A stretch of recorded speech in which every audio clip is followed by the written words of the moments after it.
पुष्कर तीर्थों के पुरोहित हैं। नारद जी महाराज पुष्कर में गए, फिर प्रयाग में आए। पुष्करम च प्रयागम च काशीम गोदावरीम तथा। प्रयाग आए तो नारद जी ने सोचा चलो बगल में काशी है, यहाँ भी हो लेते। काशी में भी चले गए और काशी में जाते ही गोदावरी की याद आ गई तो सीधे नासिक पहुंच गए महाराज। कौन नारद जी को रिजर्वेशन कराना था, गाड़ी मोटर की जरूरत, मन की गति से चलने वाले जब जहां मन करे वहीं पहुंच जाएं। पर्यटन विविधान लोकान परानुग्रह कांक्षया। नारद जी के पर्यटन का एकमात्र उद्देश्य होता है लोक मंगल, लोक कल्याण।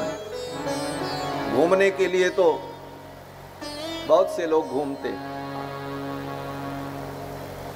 घुमक्कड़ों की इस दुनिया में कमी नहीं है। आप लोगों ने भी एक लेख पढ़ा होगा, अथातो घुमक्कड़ जिज्ञासा, विद्यार्थी जीवन में जरूर पढ़े होंगे।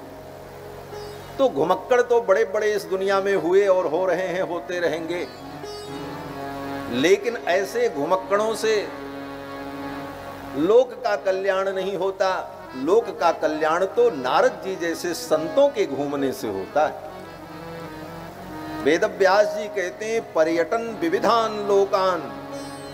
विविध लोकों में नारद जी पर्यटन करते रहते हैं, घूमते रहते हैं, लेकिन उनके घूम आत्म प्रचार, स्वयं का आनंद कहते हैं नहीं। परानुग्रह कांक्षया, जीवों पर अनुग्रह करने के लिए, लोगों को भगवान के चरणों से जोड़ने के लिए नारद जी विविध लोकों में भ्रमण करते रहे। नारद जी के भ्रमण का यही उद्देश्य है। नारद जी इन समस्त तीर्थों में भ्रमण करते हुए जा रहे थे, लेकिन कहीं पर भी नारद जी को शांति नहीं मिली। नापस्यम कुत्रचित् शर्म,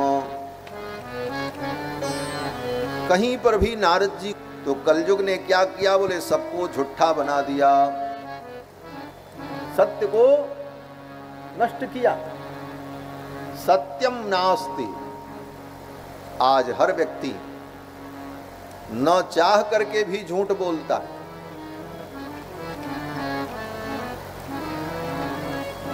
वस्तुतः सत्य की निष्ठा तो ये है कि झूठी कहानी भी नहीं पढ़ना चाहिए। आप सत्यवादी हैं, लेकिन अगर झूठी कहानी आप पढ़ते हैं, कल्पित कहानी, तो आपका वो सत्यव्रत जो है वो खंडित हो जाता है। भगवान श्री राम के विषय में महर्षि वाल्मीकि ने लिखा है कि नानृत कथो विद्वान वृद्धानाम प्रतिपूजक। नानृत कथो, भगवान श्री राम कोई झूठी कथा नहीं सुनते और न झूठी कहानी कहते हैं और न झूठी कहानी पढ़ते हैं। अगर हम सत्य बोलते हैं लेकिन झूठी कहानी पढ़ते हैं, झूठी कहानी देखते हैं, इसका मतलब हम असत्य का वर्ण कर रहे हैं। कलयुग ने सत्य को समाप्त कर दिया। सत्यम नास्ति। अब तो इतनी बढ़िया व्यवस्था हो गई है झूठ बोलने की कि सबके हाथ में एक एक झूठ बोलने वाला यंत्र रहता है। ना बोलना चाहो फिर भी आपको बोलना पड़ेगा। क्यों? बोले कोई सवेरे 5 बजे ही फोन लगा देगा, बोले महाराज ये काम, आदमी सो रहा है तो कहेगा ठीक है अभी रखो, अभी हम पूजा कर रहे हैं, अभी अमुक कार्य में लगे हैं, बाद में बात करेंगे। ना झूठ बोलना हो फिर भी व्यक्ति को झूठ बोलना पड़ता है। कलयुग ने यही किया। सत्यम नास्ति तपस्सौचम दया दानम न विद्यते। जीवन से तपस्या चली गई। तपस्या क्या है? जंगल में रह करके तपस्या करना ही तपस्या नहीं है। हम जो धर्म का आचरण करते हैं, उस धर्माचरण में जो शरीर को क्लेश प्राप्त होता है, उस क्लेश को हम प्रसन्नता पूर्वक सहन करें, उसका नाम तप है। काया क्लेशो तपः।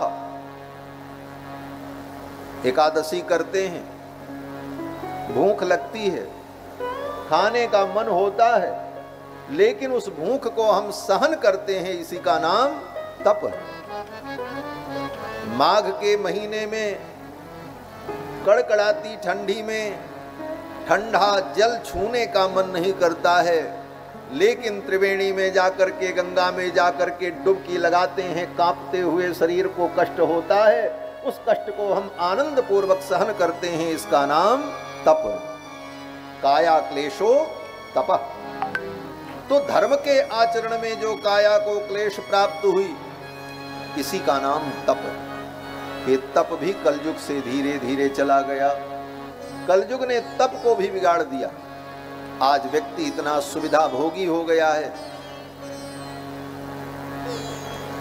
कि थोड़ी भी असुविधा और कष्ट सहन नहीं करता। कहां से तप होगा?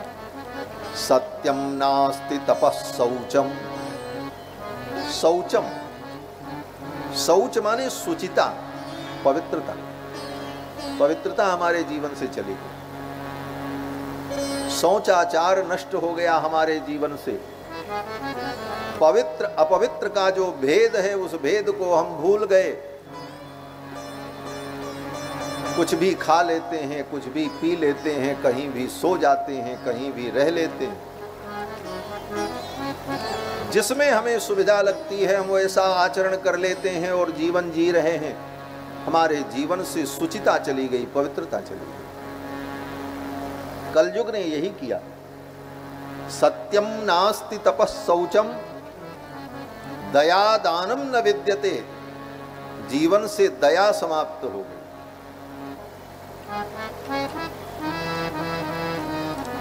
व्यक्ति इतना स्वार्थी हो गया कि मानव के जीवन से दया सुदूर चली गई।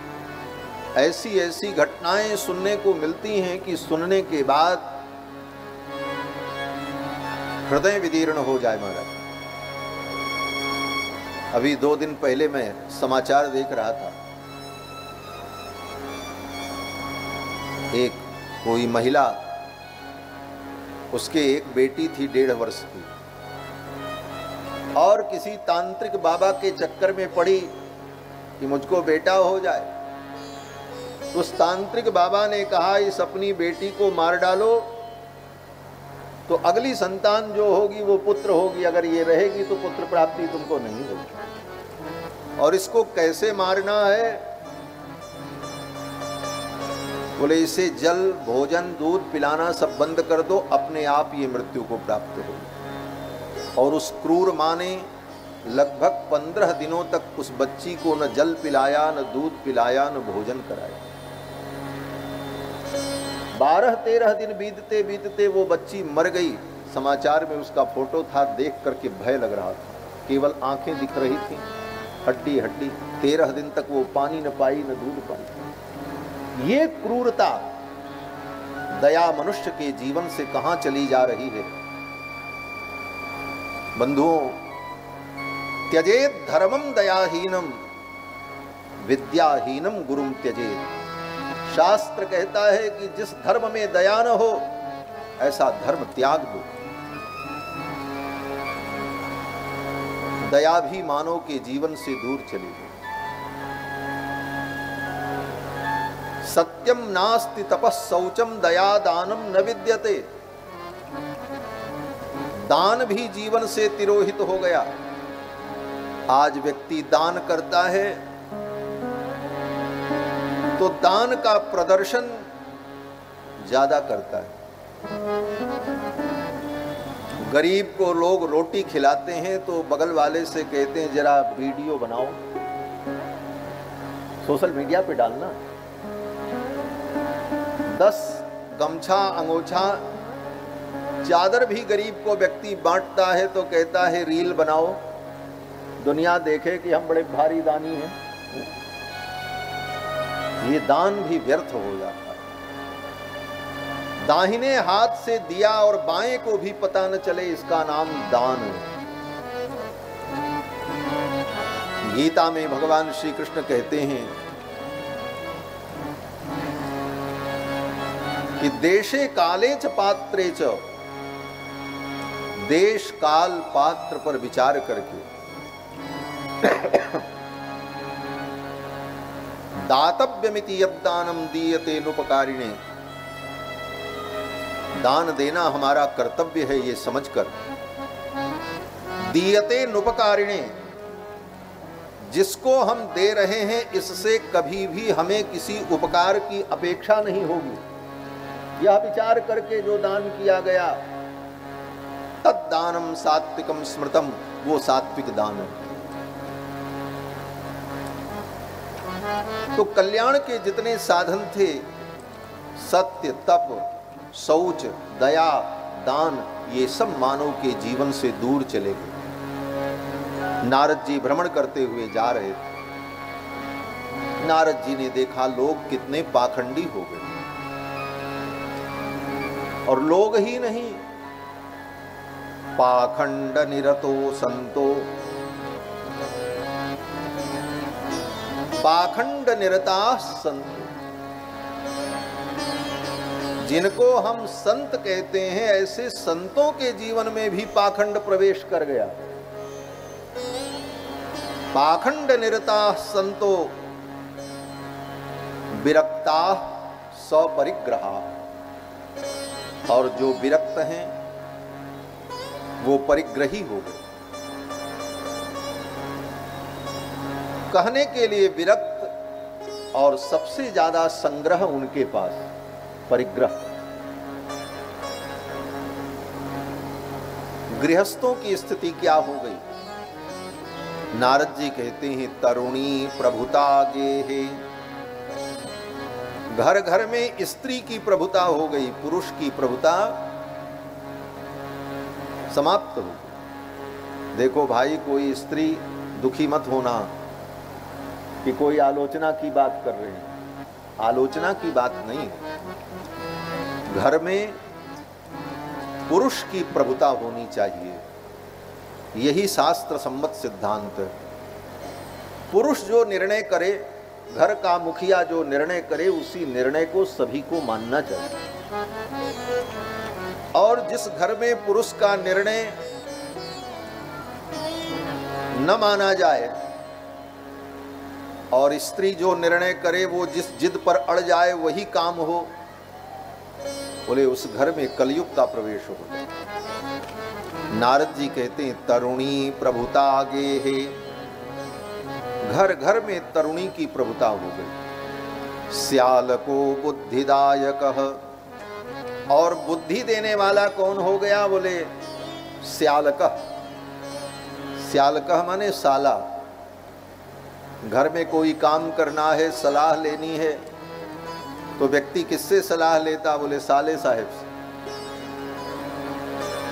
अपने भाई से, अपने चाचा से, अपने भतीजों से, अपने परिवार के पुरुषों से सलाह न लेकर अपनी ससुराल से वो सलाह लेता। स्याल को बुद्धिदायक। और इतिहास प्रमाण है, जब जब साले ने सलाह दी तो घर का विनाश हो गया। शकुनी ने सलाह दिया, धृतराष्ट्र का वंश नष्ट हो गया। इसीलिए संतों ने कहा, दीवाल को खाया आले ने और घर को खाया साले ने। दीवाल में आलमारी बना दो, आले बना दो, दीवाल खोखली हो जाएगी, कमजोर हो जाएगी। दीवाल को खाया आले ने और घर को खाया साले। नारद जी कहते हैं कि यह स्थिति कलयुग की। तरुणी प्रभुता गेहे स्याल को बुद्धिदायक। और घर घर में सर्वत्र इस प्रकार का आचरण, कलयुग का प्रभाव नारद जी को देखने को मिला।